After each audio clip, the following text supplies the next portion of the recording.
I would now like to introduce today's presenters. Sakshi Garg is a vice president in Everest Group's research practice. In this role, she leads multiple engagements with enterprise buyers clients in the areas of location optimization, GBS, shared services benchmarking, peer intelligence, and talent strategy. Parul Jain is a vice president in Everest Group's global sourcing team and leads the firm's locations and workforce advisory practice. Parul is actively involved in spearheading the firm's thought leadership on ESG-focused themes, particularly impact sourcing. Sumit Kumar is a practice director on the global sourcing team, where he manages the firm's workforce and locations advisory and research practice. He has rich experience advising companies on location assessment, workforce strategy, peer benchmarking, and go-to-market strategy across functions, industry verticals, and regions. Gunjan Mundra is a senior analyst on the global sourcing team. In this role, Gunjan advises clients on topics relating to location optimization, workforce strategy, and cost benchmarking across functions, industry verticals, and regions. And with that, I would like to turn things over to Sakshi. Thanks, Raphael. Good morning, good evening, good afternoon, everyone. Great to have this large group joining us today to hear our insights on location strategies, location portfolio, and workforce strategies. We have kind of divided today's webinar into 3 sections. I think you all love our insights and updates on what's happening in the global services delivery locations landscape. So we will definitely start with that, but we'll keep it short and sweet this time, because we really want to focus on the best practices in managing locations and workforce strategies. We will also give you update on what's happening from a talent demand trends. Obviously, this is all coming from Talent Genius, the product that we launched a couple of months ago. So that's really, the agenda for today. It's a packed agenda, and hopefully we'll have some interesting conversations. Q&A box is open. If you have questions, feel free to, share your questions, and we will reply them during the webinar and also post the webinar if we don't get to them during the webinar. So with that, I'll hand it over to Gunjan to take us through the overview of what's happening in the global services locations landscape. Thank you, Sakshi. So let me just take a quick second to really explain what this slide has. So this slide basically showcases the offshore, nearshore center setups by different types of sourcing models. The left side of chart indicates the center setups, mostly in-house or shared services center setups, while the right side of the slide showcases third-party center setups by the third-party providers. Now, 2020 was the year which saw record-breaking growth in terms of center setups, but the trend is kind of not the same in 2023 as forecasted. We see that there is a slowdown in the number of center setups from both in-house and service provider level. This is majorly due to the current macroeconomic conditions, rising inflation and interest rates, plus also the impact of Russia-Ukraine war. Now, if we want to dive a little deeper and look at the center setup view from a regional level, let's move to next slide. This slide basically showcases the center setup breakdown by different regions. Let me just explain the regions that we have here. APAC is Asia Pacific region, nearshore Europe, Americas, which constitutes of Northern, Central, and Latin American region, and Middle Eastern Africa. So APAC continues to have the lion's share, which is basically 53% of the overall pie. And if I want to dive deeper into the top countries, then India definitely remains the torchbearer for the largest number of center setups, which is followed by Philippines and China. Now next, nearshore Europe has, sorry, not next slide. Can we move back? Yeah, sorry for that. Nearshore Europe has the second largest share if we talk about the entire pie. But we see that Nearshore Europe has lost roughly 10% of the share when compared to 2020. That is from 31% to 21%. But if I want to highlight the locations which are seeing some of the center setup activity, it would be Spain, Portugal, and Romania. Now, businesses are moving towards westward in order to achieve stability. So there has been increased center setups in Spain and Portugal. In Americas and nearshore Europe, both the regions are witnessing a decrease in their market share, while Middle East Africa has seen slight increase in the share. In Middle East and Africa, mostly Egypt and Israel and also UAE experienced larger number of center setups, mostly focused on IT services delivery. So Gunjan, you talked about IT services delivery growing in Middle East Africa. We received a question in the webinar when the webinar invite was sent, which was, what are some emerging locations for software engineering outsourced services? Do you have a point of view on that? Yeah, that is a very nice question, Sakshi. So if I may start by at a regional view, in Asia Pacific region, India continues and has always been the location for software engineering outsourcing. Given India offers a lot of city options, both tier 1 and tier 2, 3 cities. Apart from India, Vietnam has also been gaining some traction, mostly post-COVID, for software engineering outsource services. If I move to Middle East and Africa, definitely Egypt, because of the lower costs and current currency depreciation has been making the location even more attractive for software engineering outsource services. Apart from Egypt, we have Israel also on the radar. Israel has slightly higher costs, but the quality of talent is comparatively very high. Latin America, beyond Mexico, we are seeing a lot of traction in Costa Rica actually. And Europe has a lot of locations, but some of them to cover would be tier 2, 3 locations, specifically in Spain, Portugal, gaining traction. So to throw some more light on tier 2, 3 cities, center setups in tier 2, 3 cities, let's move to next slide. Yeah, so tier 2, 3 cities are gaining traction since 2019. It has increased traction. As we see in from 2022 and even H1 2023, we are seeing the share of tier 2, 3 regions increasing. So what are some of the benefits that tier 2, 3 regions, locations offer? It would be cost savings, significantly high cost savings, and lower market congestion, leading to lower attrition rates. They also provide access to untapped talent pool. Now, if I may talk about the regions that have more pronounced movements to tier 2, 3 cities, Europe and Asia Pacific have more pronounced a movement to the tier 2, 3 cities. In APAC, India definitely offers lot of tier 2, 3 city options. There are 10 plus tier 2, 3 city options available. In Europe, there are multiple options in Spain, Poland, Romania. Spain has Malaga, Bilbao.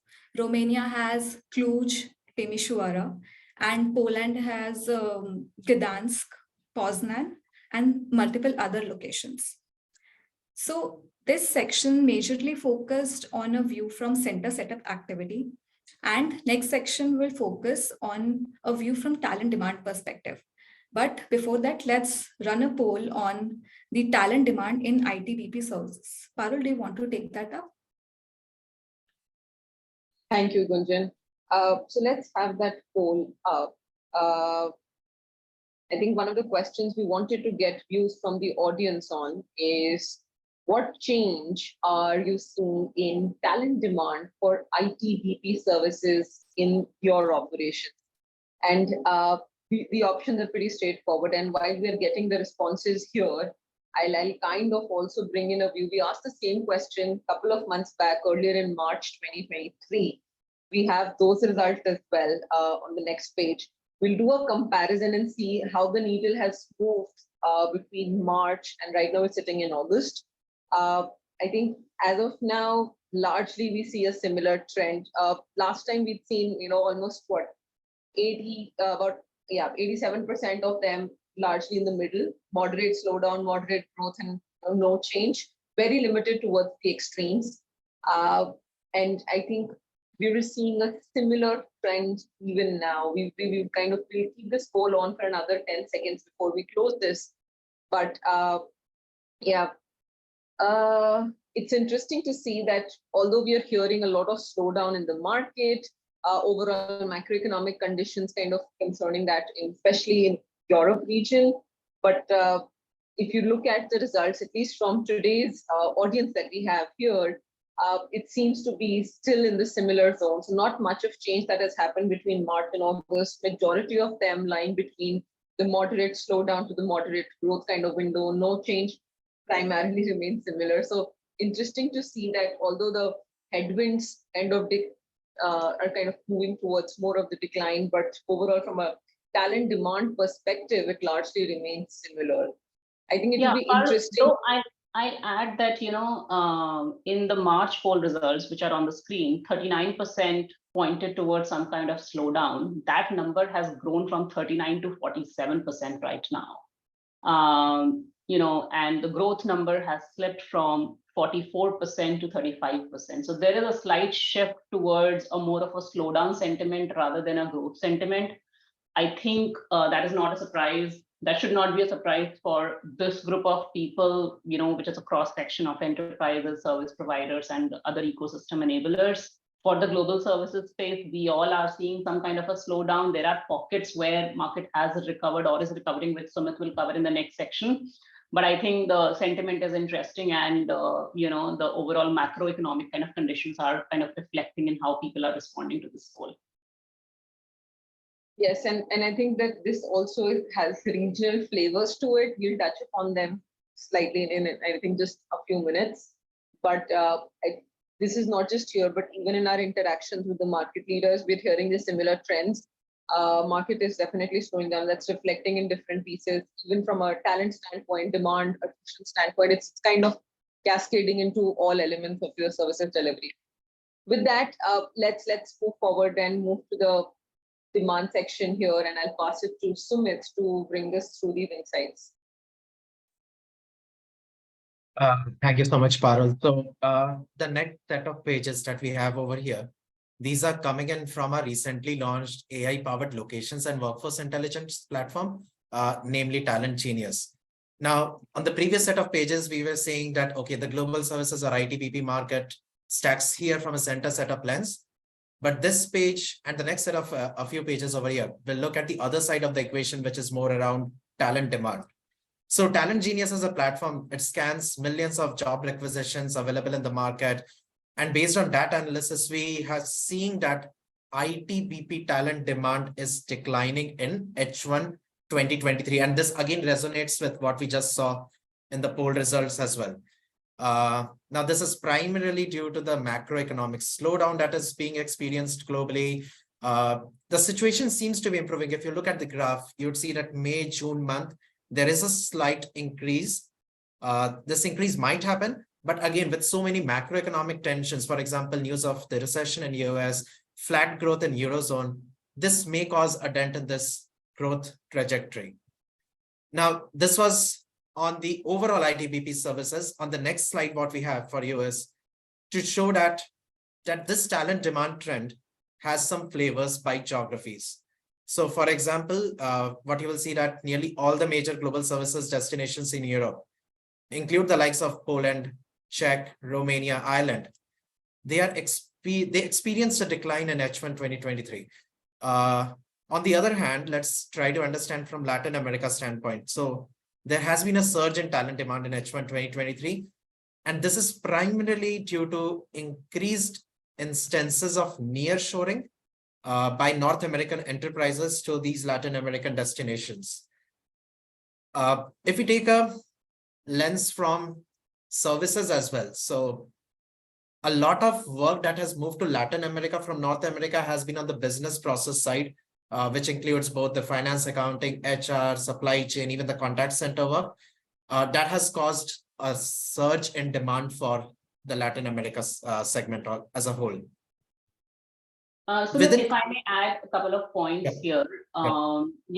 India obviously there's a lot of interest always in that location, and we have put India in the decline category. And this is a year-on-year comparison where we're comparing H1 of this year versus H1 of last year. And H1 of last year saw an unprecedented growth. Very high demand for ITBP services, probably fueled by the Great Resignation happening globally and organizations putting more and more requisitions in India. Compared to that, the market has come down in H1 2022, H1 2023. We are seeing signs of recovery back again, but again, some of these trends need to be observed on a longer term period.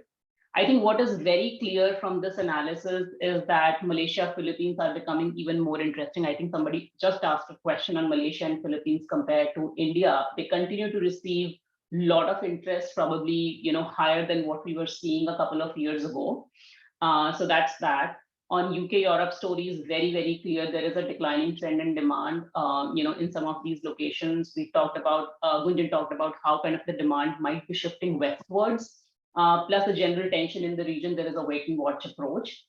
And Latin America is also, while the center setup activity may not be as robust, in the near term or in the last 1 year, we are seeing a revival of the kind of interest in the market and across all these kind of markets in Latin America. Over to you, Sumit. Yeah, so just one last point on this page was that Sakshi covered the point on India. While you're seeing a decline in demand in H1 2023 versus H1 2022, India has been the most resilient location in terms of there hasn't been very peak demand, there hasn't been very slowdown in demand. It's declining, but still it is one of the most resilient when it comes to all the talent demand statistics that we have. Now, on the next page, we have taken the needle further and we have tried to understand that whether this demand trend has any flavor by the type of sourcing model as well or not.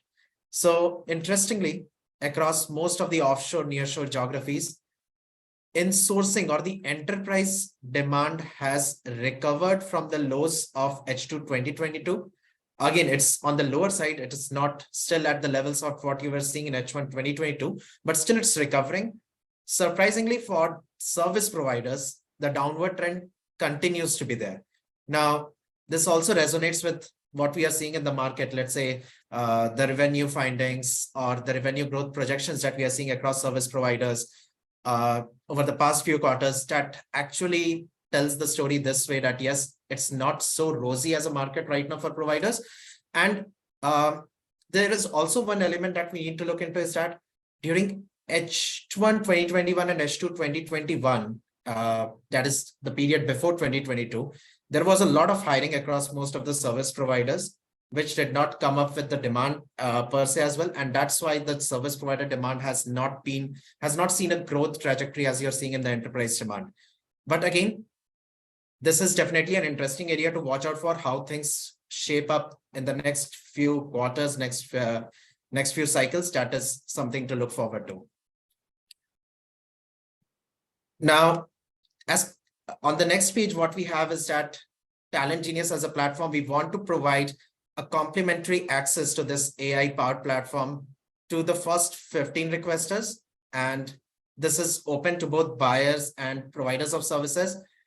There must be a link that has been pasted on the chat via which you can request to receive this complimentary trial access. And we will get back to you shortly on this one. So let's wait maybe for 5 seconds, 10 seconds on this one. And yep, Parul. Team, the link is going to be accessible to you, and once the webinar is over, this will also be sent to you, so you can request for this piece. In the meanwhile, I think let's moving to the next part where we want to spend time talking about the masterclass focus, right? How can you look at managing your locations portfolio and workforce? Starting on the next page, what we've done is we've listed down the different models that we've seen so far. If I were to trace the transition in the portfolio models that has transpired over the last decades from a traditional network of individual sites to the modern day efficient hub and spoke model, what we've seen is most of the early adopters of global services, they relied on establishing a network of individual sites. Now, each site operated relatively independently, managing its operations, resources, and the decision-making process. Now, what this enabled is allowed for more localized control, quick decision-making, but at the same time, it also introduced challenges in terms of ensuring standardization, resource allocation, and the interoperability amongst systems. Now, as these individual sites grew more interconnected, the complexities in the services portfolios increased, the global linkages fortified, and the limitations of these traditional individual site approach became even more evident. We recall firms kind of facing inefficiencies due to redundant processes, inconsistent service quality, lack of centralized control over some of these critical operations. As a result, we saw companies moving towards the right, which is, say, the hub and spoke model. Now, this emerged as a strategic solution in the sense where you have the hub, which is serving as the nucleus for decision-making, resource allocation, and the spokes retained some level of autonomy to cater to the local needs. And in addition to solving for the problems that we just talked about, this also helped in increasing operational resilience. So if one spoke faced downtime or disruption, the overall network remained functional and other spokes could potentially compensate it. Now, what we've seen is some of the best-in-class firms using a design principles-based approach to create this blueprint and then determine what the scale and the scope of each of these centers should be, what kind of services should be delivered from one center with the other. There are players that, and those guidelines or design principles could be granular to the level of, hey, one function to be supported by not more than 4 locations, one location not having more than, say, 30 or 40% of the headcount, not more than X number of centers in one country. So it can go as deep depending on the scale of operation. The interesting thing we want to focus on today also is the variance that we now see is gaining traction in the extreme right. That's the incorporation of additional satellites or tertiary sites into this entire portfolio. These smaller distributed centers, they could be office pods, shared workspaces. They serve as the nodes that complement the overall hub and spoke model. And what we've seen is firms kind of positioning these nodes in key talent hubs so as to get access to skilled professionals and also provide some of that localized support. Now, let's kind of also talk about how to make this model work. On the next page, we talk about what are the best practices. Parul, this is a very interesting thought that you touched upon that one.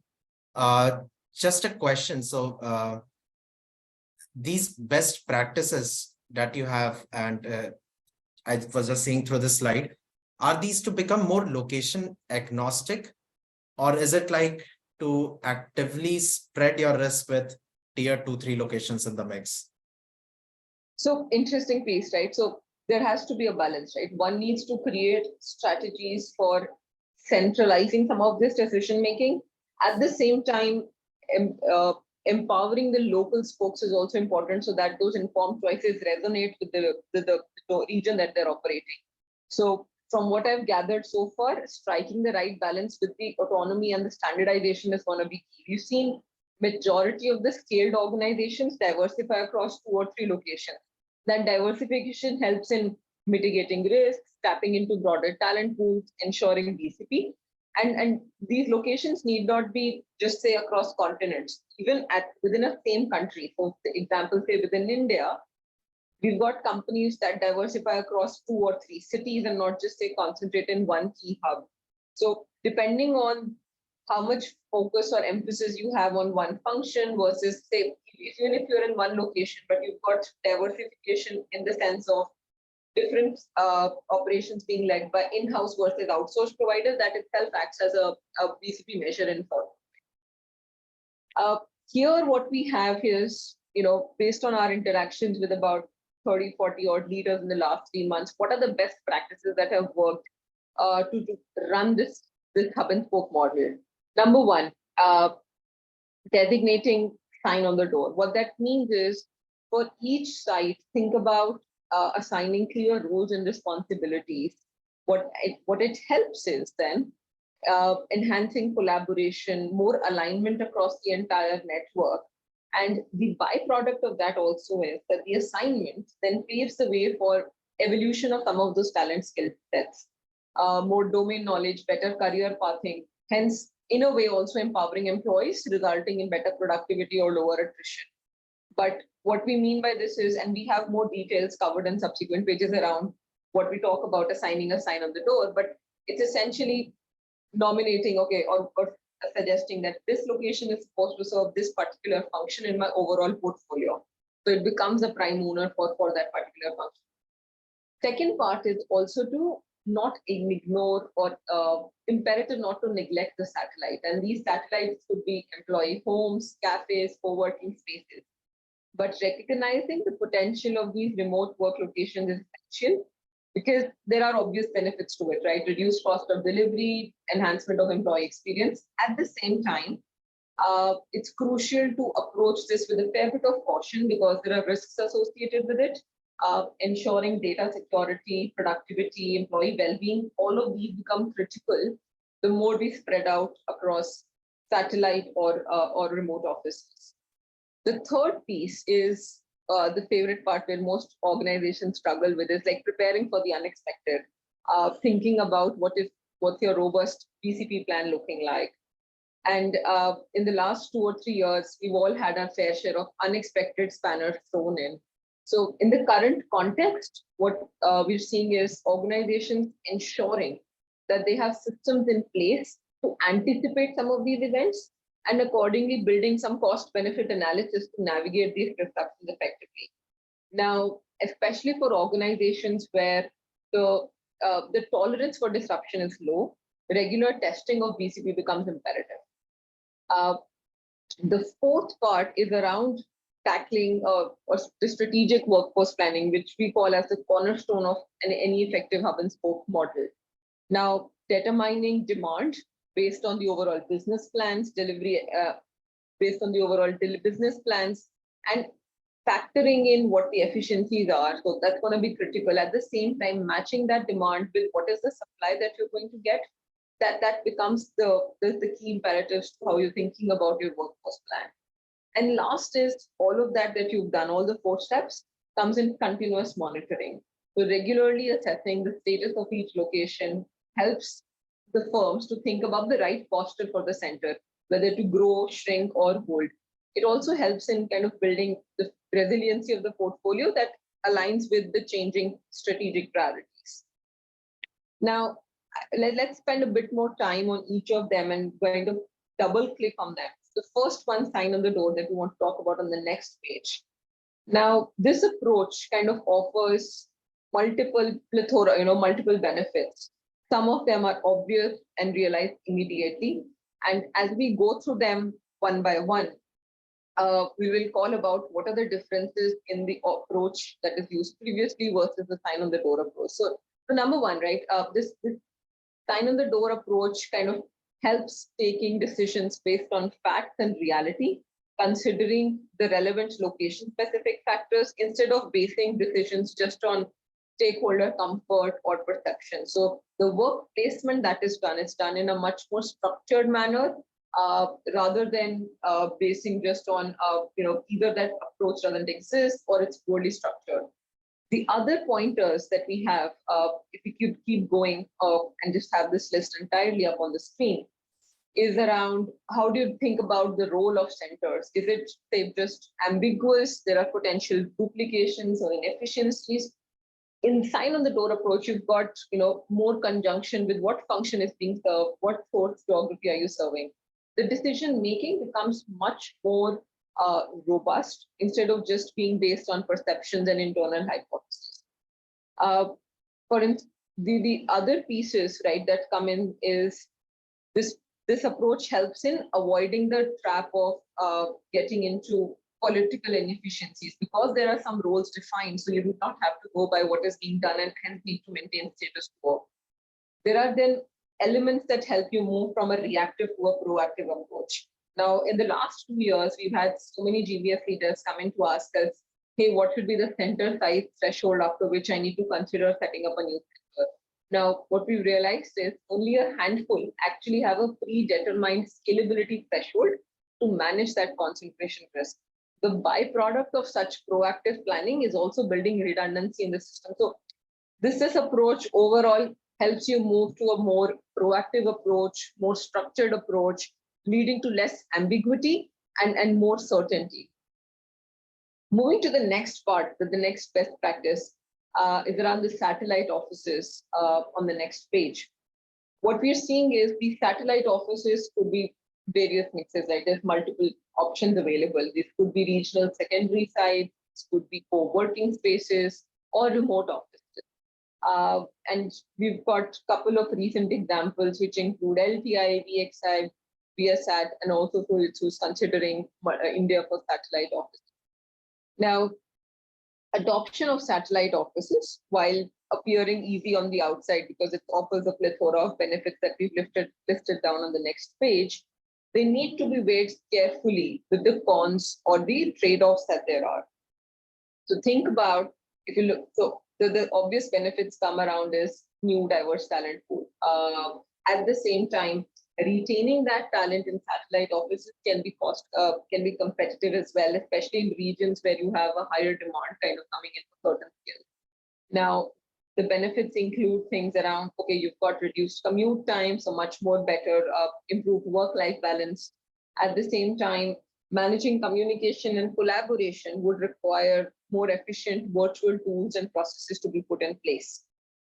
Some have also resulted in cost saving because you're operating in lower, areas with lower cost of living.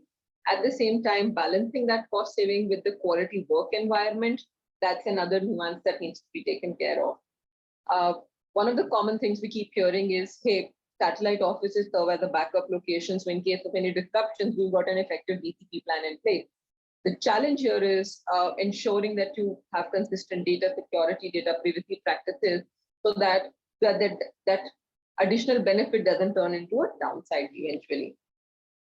The next part, moving to the third element around third best practice, is around business continuity planning. And if you move to the next page here, in order to prepare well for the unexpected, firms need to ensure that they've covered all bases. So when you talk about a good BCP strategy, especially in a multi-center model where you've got scaled operations, you need to ensure that you've covered not only say all centers, but also think about different elements. So you need to ensure that the plan includes all critical, non-critical functions processes. You've thought through the impact of natural disasters, cyber attacks, economic risks, geopolitical risks, etc. And also at the same time, you've covered elements of service delivery. It could be people, physical, technological infrastructure. So that's part on the comprehensive side. Ensure that your plan includes all elements. At the same time, once that plan is there, what is also required, a successful BCP strategy would require that it has leadership commitment. There is testing and continuous improvement that keeps on happening to ensure that what you decided stays kind of intact with all the changes that are happening. So ensuring that the organization can navigate through these disruptions while minimizing the negative impacts. Hey, Parul, very interesting thought on this page around the tenets of good BCP strategy. One of the questions that had come in, and this was a common theme that I saw, that with climate change, what are the location sensitive factors that you think that needs to be considered without causing an adverse business impact? Can you answer that? Yep. actually ties in very well here with the BCP piece that we are talking about. So climate change definitely, serious enough that it introduces much more considerations for businesses when they're evaluating locations for their operations or looking at their portfolio strategy. To my mind, the key factors that firms need to evaluate with much more seriousness would be one, say, vulnerability to natural disasters. And these natural disasters could be of multiple sorts, right? So you consider your entire dashboard and think about how does that impact your new and potential. Second, think about the quality and the resiliency of the local infrastructure. Think about, say, power grids, transportation networks, communication systems, that all of these can be affected by extreme weather events. The third will also be to assess the susceptibility of supply chains to any of these climate-related disasters. Does that impact how you're running and kind of looking at your operation?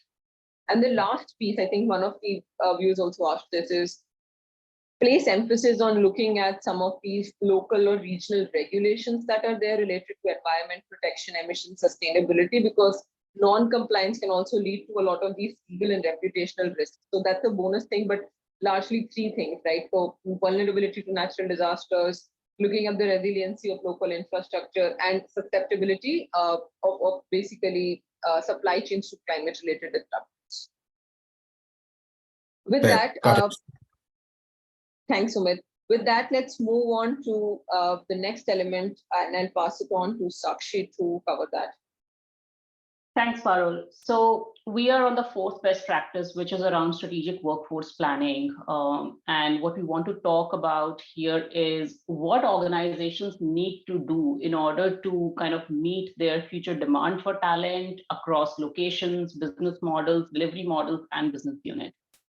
And strategic workforce planning is an important kind of organization discipline that we believe is very critical to the success of a global services model.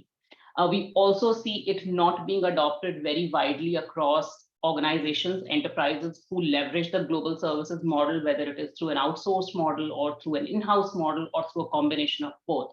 So it is an evolving concept. I think it has its kind of roots in manufacturing, but in the services space, the evolution has not happened as much. It is happening, but I think there is more scope for evolution.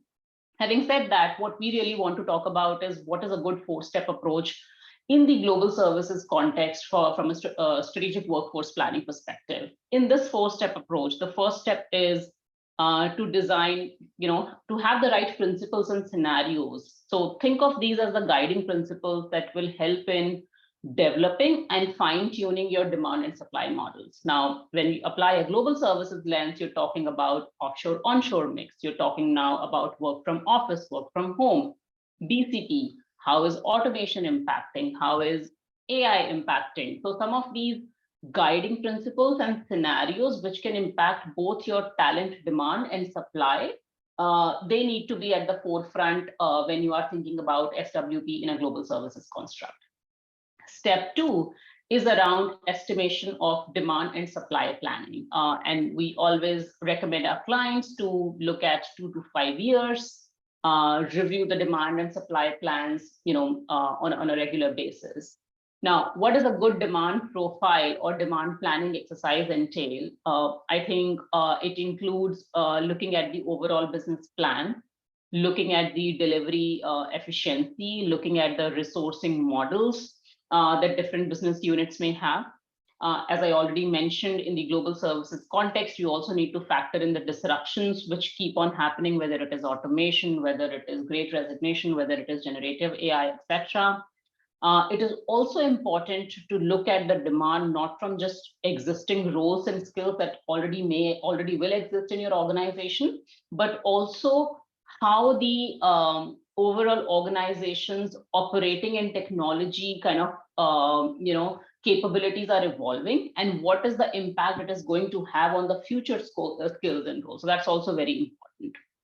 From a supply perspective, I think you need to take into consideration, first of all, the various types of supply sources. So it could be, your own employees, which may be spread across multiple locations. If you have offshore, nearshore, GCC, GICs, then obviously all those supply sources need to be considered. You also need to consider the availability of outsourcing as a model to fill your demand needs. Gig workers, contractors, etc. So there are various types of supply sources, and your supply model kind of needs to factor in all of these. On top of that, including the impact of various factors that can impact the supply sources themselves or the supply of talent. For example, work from home, hybrid, how does that change from where you can pull talent, right? Do you need to be present in from where you want to draw the talent, or you can work in a very remote environment and attract talent from a variety of places? So your supply sources do get impacted by some of these factors. And just like the demand planning, the supply planning also needs to ascertain what is your current skill set, what will be your future skill set. Is that skill set growing in the market rapidly from a supply perspective, or do you need to create mechanisms internally to cross-skill, upskill people to achieve those future skill sets, right? So that's a good demand and supply planning kind of exercise in a global services construct. The third step is then to kind of prioritize various viable supply scenarios, understand which ones will fulfill your demand, right? Not every supply scenario will fulfill demand. Sometimes you may need a combination of insourcing and outsourcing. Sometimes you may need a combination of insourcing, outsourcing, automation. So building those scenarios and then matching it up with the demand and understanding which supply scenario fits well with your demand requirements. What is the cost of implementation of that supply scenario? What that really means is, should you outsource? Should you keep it in-house? Should you do a combination of both the models? And what is it going to take, both from a cost perspective, from ease of doing perspective, from risk perspective? And then you also need to factor in, as I said, BCP, regulatory compliance, etc., in your prioritization of the supply scenario. For example, if you think from a cost perspective, outsourcing makes a lot of sense, but obviously, there may be some regulatory restrictions in that area. So all these kind of factors need to be applied to the various supply scenarios to match them to the demand. And lastly, what this will result into an integrated view of headcount, mapping of headcount to skills and taxonomy, and a best fit supply model, which can meet your demand scenarios. And as I said earlier, we believe this is an important organization discipline which needs to be created, nurtured in the global services construct. You can take principles from enterprises, overall strategic workforce planning, but there are very specific global services related nuances which need to be applied. And typically we see a planning horizon of 2 to 5 years with regular reviews of the workforce plan, so that you stay current to the market and also relevant to the organization. Sakshi, I have $1 million question for you on this page. What is the best way, or what are the top 2 ways to say improve the demand planning accuracy? So a lot of companies have tried doing it, but are there any recommendations on how they can improve that accuracy? I don't think I have a silver bullet for this. I can definitely share from my experience of what I have seen, clients doing maybe not so correctly, which leads to inaccuracies.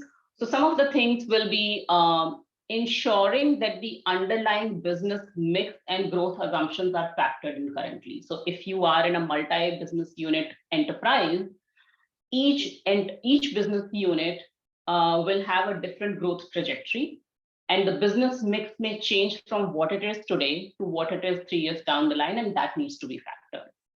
Secondly, each business unit may be at a different level of maturity, right, as to how they are kind of operating, and their resourcing requirements may be different. So a business unit that has started recently will have a slightly different resourcing requirement than a business unit which has existed for 15, 20 years or even more and has a more of a stable way of operating. And that resourcing model, will vary.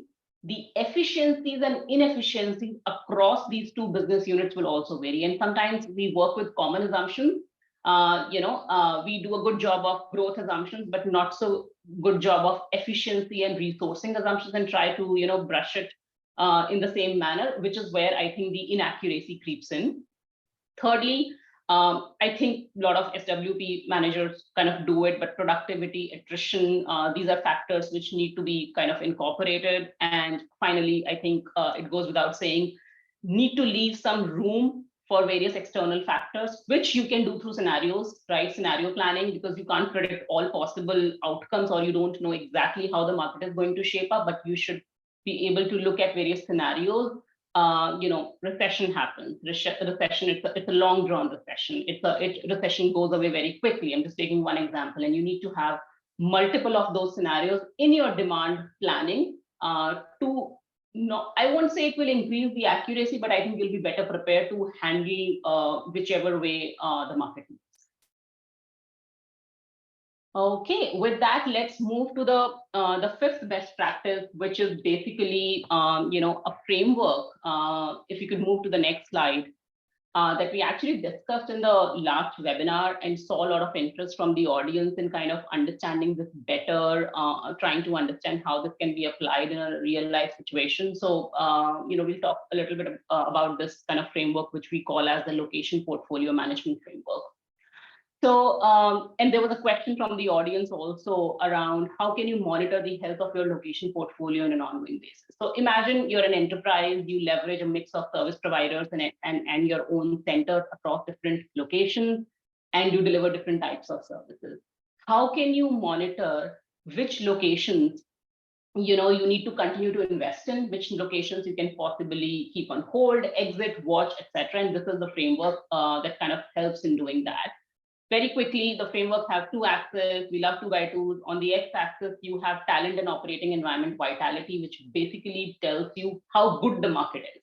At an overall level, for any player operating in the market, does market have the right fundamentals from a talent, risk perspective, right? So that's the x-axis. The y-axis is your competitiveness in the market. So how good are you in that market, right? What's your market share? How have you been growing? It is also dependent on the demand that you've been trying to put into that location. So share and growth in the market. Ease of talent management. What's your lead time to hire? How high or low is your attrition? So ease of talent management. And third, brand perception. Are you considered as an employer of choice? Do people want to work at your organization and so on? So when you combine the two, I think you get a very good sense of what is the health of the location in your portfolio. And we have divided this into 4 quadrants: expand and grow, watch and test, shrink, exit, and hold. And I'm going to talk about this on the next slide. But what eventually you do is you plot each of your locations or location function combinations on this 2x2. But let's come to that in a minute. Let me explain all the 4 quadrants, and let's move to the next slide for that.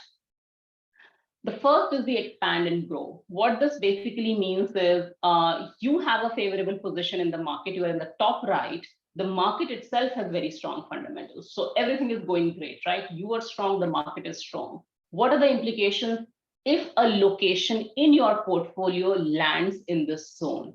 It basically means you can add more type of work, you can scale in existing functions, and potentially think of this as a long-term a location for the long term, and maybe start engaging with educational institutions, etc., right, with the ecosystem, because this is, a golden location in your portfolio. On the other hand, you have a location which lands in the hold zone, which means your position is great, but the location fundamentals may not be very strong. Now, you have a very strong position in the market, so definitely you need to maintain your investments and start and exploit your position of strength in the market. But going forward, you may want to be very selective in adding new work because the location fundamentals may not be very strong. And you may also want to see if there are work that could be relocated to markets which are more attractive than this current market. The third zone is watch and test, which is your position in the market is not great, but the market itself is very good. So you may be a recent entrant in that market. So I think what you need to do is you need to create more aligned tailwinds. The market is doing very well, right? You have not been able to tap into that market. So you need to get some aligned tailwind, which basically means you need to improve your position in the market and see that how you can exploit the potential of this market, maybe bring more leadership, improve brand, etc. And lastly, you have the shrink and exit zone, which is basically the market is not great, your position is also not great, which means there is an overall unfavorable environment, and you may want to, basically start reducing your operations or plan for a, radical descale, etc. So that's kind of the 4 zones. Let's see how we kind of applied it in a client scenario. And if we can move to the next slide. I'll kind of describe the client scenario here. So this is a leading technology firm, and we used LPMF, the Location Portfolio Management Framework, to conduct a portfolio health check. This organization has more than 3,000 FTEs in their GBS, GCC organizations across 5 countries globally. And we deployed this framework to get an initial answer on the health of the location portfolio, and then further fine-tuned it by adding business considerations. And I'll talk about that in a minute. If we can unveil the framework and the way this landed for this organization, they had 1 location in India, which landed in the expand and grow. Then they had 1 location in Central America, tier 1 city, which landed in the hold zone. Then they had 1 location in Asia, which landed in a watch and test. And then 2 locations in shrink and exit, which is a 1 tier 1 city in CE and 1 tier 1 city in South America. So when we ran the LPMF, taking their data for the y-axis, bringing all our market data for the x-axis, and combined the 2, this is how all the 5 kind of countries landed. Now, interestingly, if we could do the next build here, once the initial assessment was done, we added additional business context on top of it, because this gives you a very good starting point, but you still need some refinements on top of it. For example, if you see the CE location, which was in the shrink and exit zone, this is the only location in their portfolio which is kind of used for GDPR governed work. So even though the location may not be very attractive and their position may not be attractive, for them it is very difficult to kind of exit out of this location, and it continues to stay in the portfolio. Also, based on the future demand projections that the organization had, they kind of decided how they are going to ramp up in each of these locations or ramp down in each of these locations, as LPMF was giving them initial answers on what the posture should be. For example, they did not have a big presence in India, but they decided to scale their presence in India because it obviously made a lot of sense. LPMF also guided them that this should be in the expand and grow zone.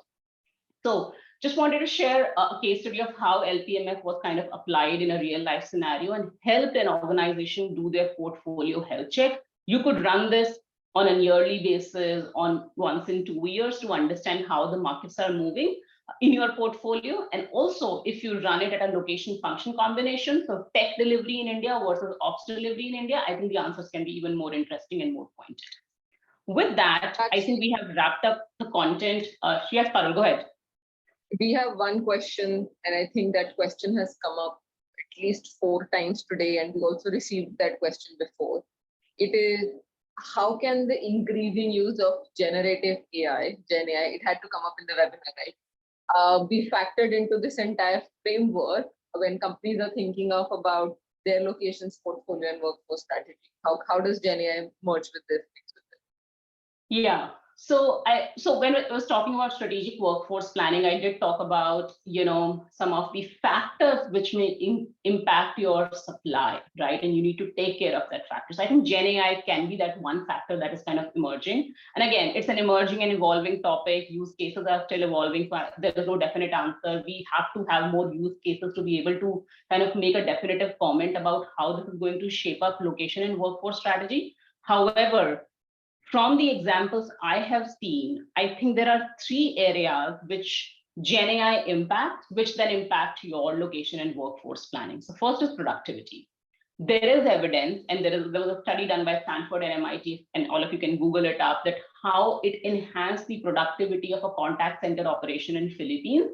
Especially, providing the right case studies, right questions to the contact center agent. So it can be a productivity booster, which can then be factored into your location and workforce strategy assumptions. The second is quality of work. Gen AI, can help you in improving the quality of work. What that means, you may have less rework, can this have a long-term impact on span of control? And that kind of needs to be factored. So productivity, quality. And third is, I think, talent management. If this can help in taking off some of the grunt work from employees, you will have happier employees, which could lead to lower attrition. And is that a factor that you want to incorporate in your strategic workforce planning models, demand supply models, when you are incorporating Gen AI in your operations?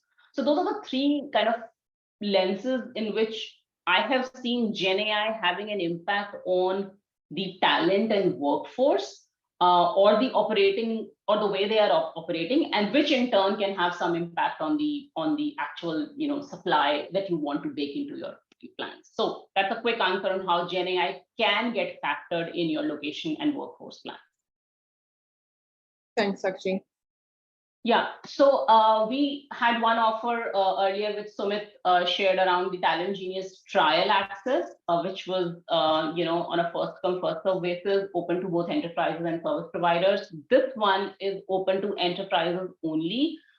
The location portfolio management framework, which I described, if you would like to have a discussion, if you have multiple GCCs in your portfolio or GBS centers in your portfolio, and you would like to understand how this portfolio can be applied, if we have been able to pique your interest on this, feel free to just request a complimentary session on this by submitting the form that was just posted in the chat. And we will get back to you. So we are at the top of the hour. Parul, over to you for Q&A. Yes, I think we've answered most of these questions in parallel, but in the interest of time, I'll take probably one question. And Sumit, let me relay this to you. Are there any ideal low-cost locations that can support, say, EMEA languages, especially German or Swedish? Any views on this? Now, this is the question that we keep hearing a lot of times. So the answer is that there is no right answer to this question. So for example, it will depend a lot of factors. For example, the type of service that you want to support, whether it's a very transactional service, whether it's voice service, whether it's a non-voice service, what's the scale of operations you're looking at, depending on, again, the level of proficiency you're looking at, depends on a lot of factors. But if someone asks me a blanket answer for this one, I would say the likes of Poland. Yeah, I'm talking about the low-cost destinations. So Poland, Romania, Hungary, Bulgaria. If we move slightly to the higher cost, even the Baltics or Czech Republic, these would be some good locations to start exploring with. But again, zeroing down and the exact city will depend on a lot of factors over here. Thanks, Sumit. I think we're at the top of the hour, so we will close this today, but we've got pages of questions pending, so we'll send those responses. I think as of now, we'll just encourage all of you to take a moment, visit our blog section and reports portal for related content. Lots of information coming in that will be helpful on the journey. Big thanks to all of you who've joined us today.